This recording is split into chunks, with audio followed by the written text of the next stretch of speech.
that beautiful aerial view just goes to show you how the situation is here at Turbo Constituency at MV Patel Polling Center, where residents have turned up in huge numbers to exercise their democratic right on this day, where they take to the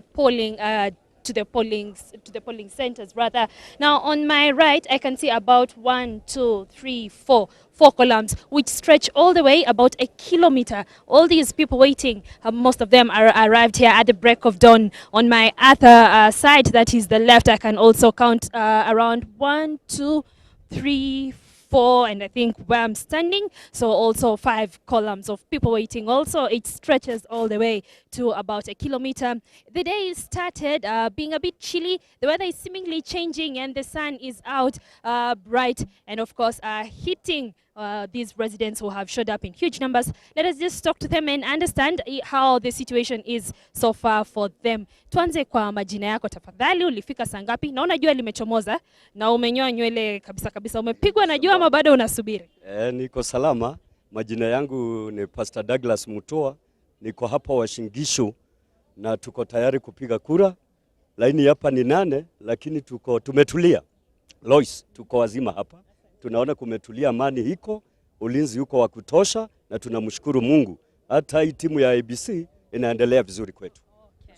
Asante sana. What time did you get here, sir? Your good name and what is your experience? Do you think IBC is doing a good job ama wakaze mkono kidogo? Okay, my name is Elijah Maina. IBC has done wonders. Today we came around 10 and we are almost there. We are just about to finish voting. So we are very happy. The lines are moving very fast and we are happy. Congratulations, IBC. Okay. If you're congratulating IBC, are you comparing them probably to 2013? Were you here? Tell us how the situation was at a day like this in 2013. How was it compared to now? Oh, now I have only spent two hours since I came. But last time I spent 6 hours before I voted. So congratulations to IBC. Asante sana. Now, among the residents who have also turned up here, some were actually prepared for the day, and as I was waiting for this particular live link, I noticed this beautiful young lady. She's really prepared. She has some water with her, an umbrella, just in case the heavens decide to open up, some music on her phone, and a really warm sweater.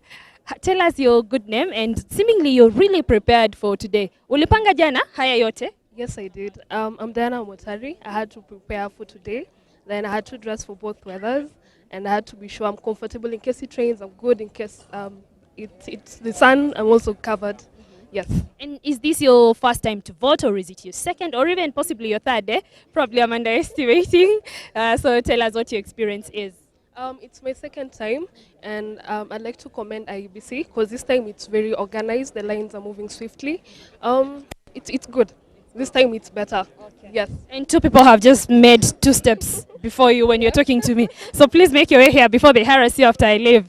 That is Diana, part of the residents who have arrived here, and actually she was very, very well prepared for the day. Just to note, Turbo Constituency is among the 6 constituencies that comprise Uasin Gishu County, and by now, if you've been following us very closely, you could almost name them with me: 1, Kapseret, Keses, Turbo, Soy, Ainapkoi, and of course Moi Ben. In the neighboring constituencies, voting has been ongoing, and as Jamila noted, the persons of interest from this particular county have also taken to the ballot box, being led by the deputy president, who's a resident of this particular county. And of course, the 2 who are also eyeing the gubernatorial seat, a seat that will be following very closely when IBC closes this particular voting process and opens way to tallying and release of results, the gubernatorial seat. So the candidate for independent, Zedekiah Bundotich, a businessman also known as Buzeki, has of course taken to the ballot box in his home constituency of Ainapkoi. We also understand that the incumbent Governor Jackson Mandago,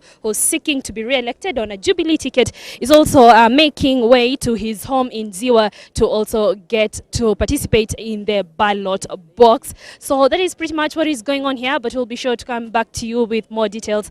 For now, I take you to my colleague Okokusa, who's holding brief in the county of Kisumu.